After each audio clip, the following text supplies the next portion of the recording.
Do you not consider it a miscarriage of justice when you have the FBI writing, "We want to get someone to lie"? Is that a miscarriage of justice?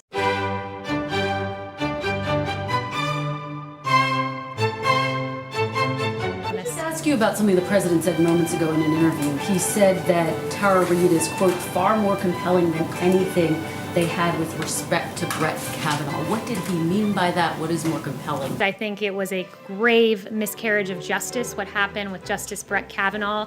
There's no need for me to bring up some of the salacious, awful, and verifiably false allegations that were made against Justice Kavanaugh. That was an embarrassment for the Democrat Party to have dragged the name of a very respectable man through the mud like that.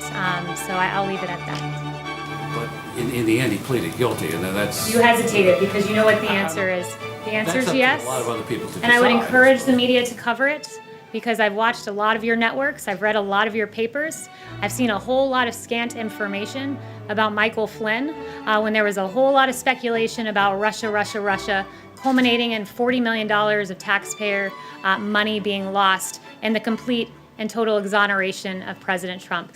You had a second question? The second question I have is, in 2015, shortly after the president said that some Mexican immigrants were rapists and criminals, you said that that language was racist and hateful. Do you still believe that today? First 4 weeks of the election, I was watching CNN and I was naively believing some of the headlines that I saw on CNN. And headlines, that's fine. I just want to know if you also personally still believe that. I'm actually not going to read the headlines. But I would encourage the individual who did that analysis of my past, rather than focusing on me, he really should be focused on some of the very guests CNN chose to have on their network. Jeff? Kayleigh, in a previous life, before you were press secretary, you worked for the campaign, and you made a comment, I believe on Fox, in which you said President Trump will not allow the coronavirus to come to this country. Given what has happened since then, obviously, would you like to take that back? Well, first let me note, I was asked a question on Fox Business about the president's travel restrictions. I noted what was the intent behind those travel restrictions, which is we will not see the coronavirus come here, we will not see terrorism come here, referring to an earlier set of travel restrictions. I guess I would turn the question back on the media and ask similar questions. Does Vox want to take back that they proclaimed that the coronavirus would not be a deadly pandemic? Does the Washington Post want to take back that they told Americans to get a grip, the flu is bigger than the coronavirus? Does the Washington Post likewise want to take back that our brains are causing us to exaggerate the threat of the coronavirus? Does the New York Times want to take back that fear of the virus may be spreading faster than the virus itself? Does NPR want to take back that the flu was a much bigger threat than the coronavirus? And finally, once again, the Washington Post, would they like to take back that the government should not respond aggressively to the coronavirus? I'll leave you with those questions, and maybe you'll have some answers in a few days. There's no secret that China stopped U.S. investigators from coming in. It was of paramount importance that we got into China in an expedited fashion, and that didn't happen. With respect to the World Health Organization, they have some questions of their own to answer. The WHO appears to have a very clear China bias. On December 31st, Taiwanese officials warning about human-to-human transmission. On January 9th, the WHO repeated China's claim that the virus, quote, does not transmit readily between people. That was quite apparently false. On January 14th, the WHO again repeated China's talking points about no human-to-human transmission.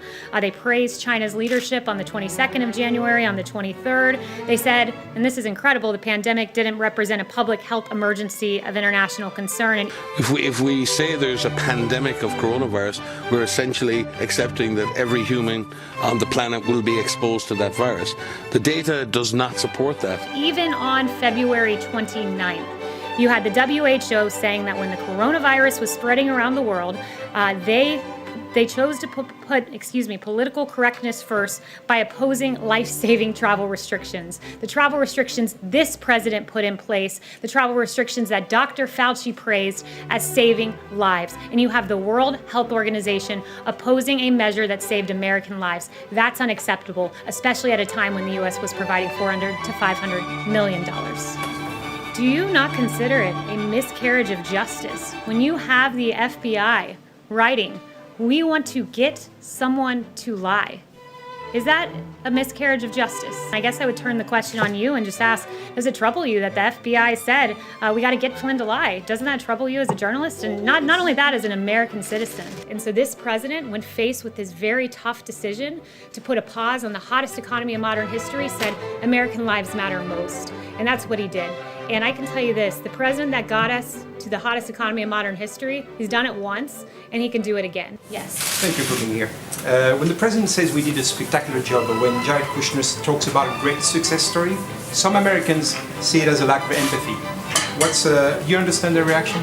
What I would say to that is that when he talked about a success story, he was talking about the story of this administration, which is a story of mobilization for the American people, the greatest mobilization of American industry since World War II. The president has swiftly denied all of these allegations that were raised 4 years ago, but the media, leave it to the media to really take an issue about the former vice president and turn it on the president and bring up accusations from 4 years ago that were asked and answered in the form of the vote of the American people.